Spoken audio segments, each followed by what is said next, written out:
Alright, what's going on, guys? Trev back again, here to bring you another video. This one's going to be doing my review for the most recently released DC direct-to Blu-ray, direct-to DVD animated movie. This one is called Batman Assault on Arkham.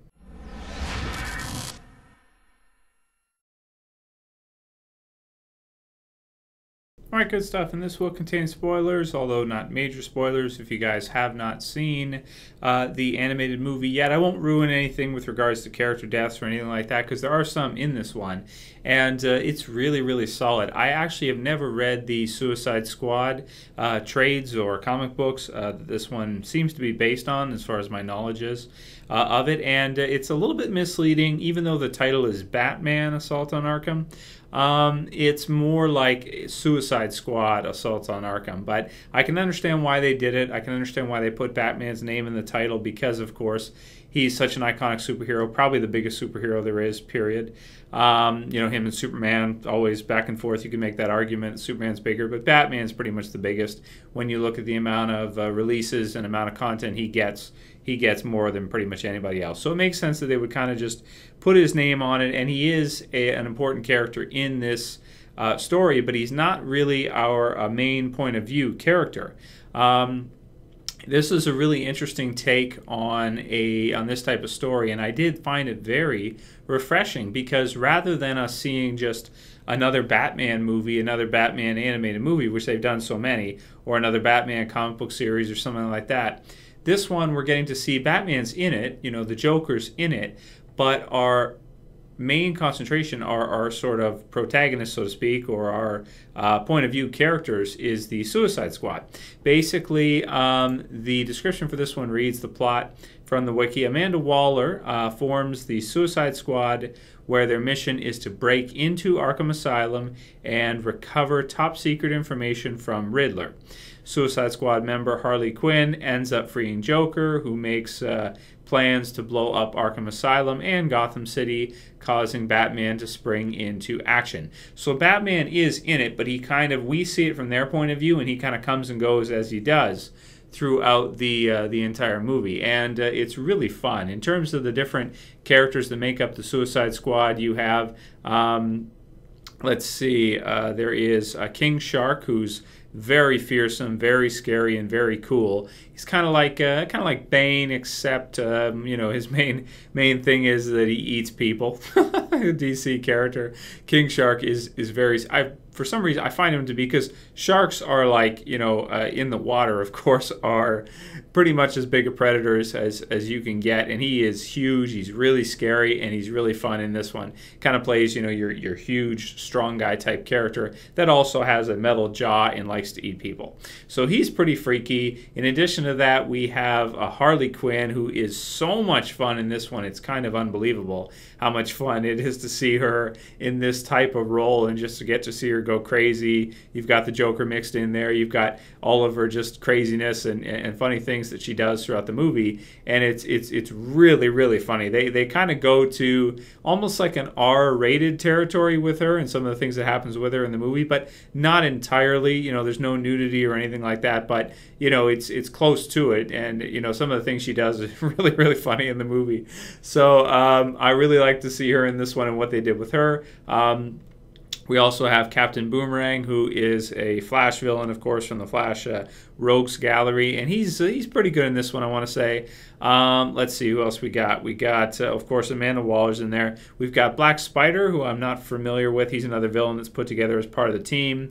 And then there's Killer Frost, and then they're all led by Deadshot, who is sort of our main, I guess, not really protagonist, but our main character of this story, the leader of the Suicide Squad, which is really, really cool, because I've never known Deadshot to be anything aside from just a simple assassin. You know, granted, I haven't read, you know, many comics with him in it or anything, but from the things I have seen him in it, he didn't really seem like much of a leader to me. But in this one, they portray him as a really, really strong and cool leader of this just group of criminals, thugs that are just nuts.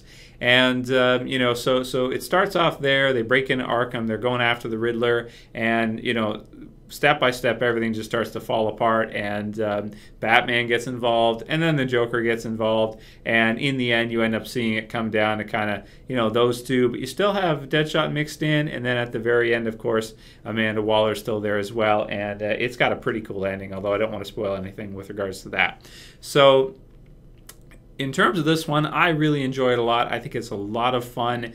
The way it's shot, the opening titles and everything, very artistic, very creative. The closing is really, really cool. The action sequences look awesome. They sort of almost look like a mixture between like anime and regular cartoon that we're used to in North America here. And I really like the kind of merger between the two. The costumes look really cool, and it's just a ridiculous amount of fun for people that like DC.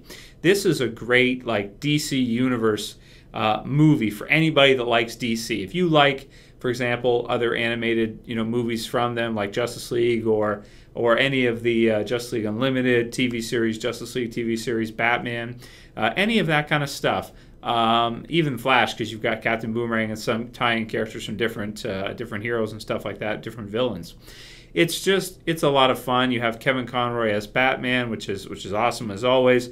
Troy Baker plays the Joker, and his Joker sounds exactly like Mark Hamill's Joker. So it's like he does a perfect impression. Sometimes you can't even tell the difference. It's that close, which is really cool. And let's see, Hynden Walsh plays Harley Quinn, and she's fantastic as her too. She sounds just like sort of the animated series Harley Quinn, which was really a lot of fun as well. And overall, I got to give this one a 9 out of 10. It's really, really a lot of fun. It's got that fun factor down, and it's kind of got that edginess to it as well, because our lead characters are villains.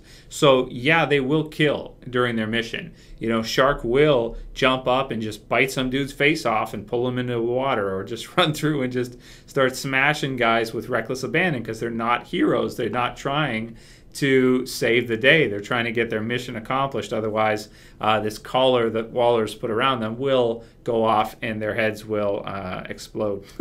So lots of fun, really cool stuff. I'm going to give it a solid 9. And if you like Batman, if you like the DC universe, this is one I'd say definitely do not miss. It's a little bit over an hour, maybe about an hour and 10 minutes long, roughly, with the credits and everything, the intro and all that. And it's a must see for me. It's a lot of fun, really a lot of fun. And I hope that DC continues with these, and I hope that Marvel decides at some point in time we should release a couple of these a year, either 2 or 3 a year. You know, they tried it with the Hulk versus series versus Wolverine, and there were some others there too.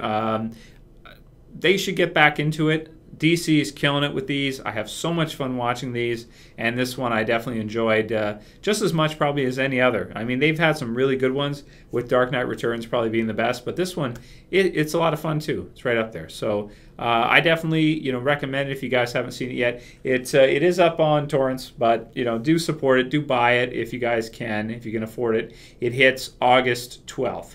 So a couple weeks, and it was shown at Comic-Con with a screener. Definitely tons of fun, and I can't recommend it enough. It's so much fun.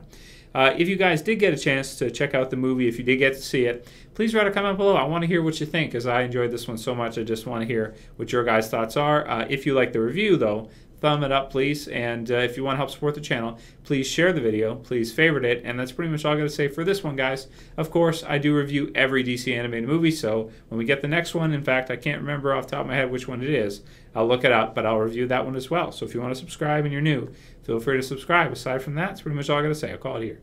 That's it for this review, guys. See you at the next one. This is Trev. As always, I'm saying peace.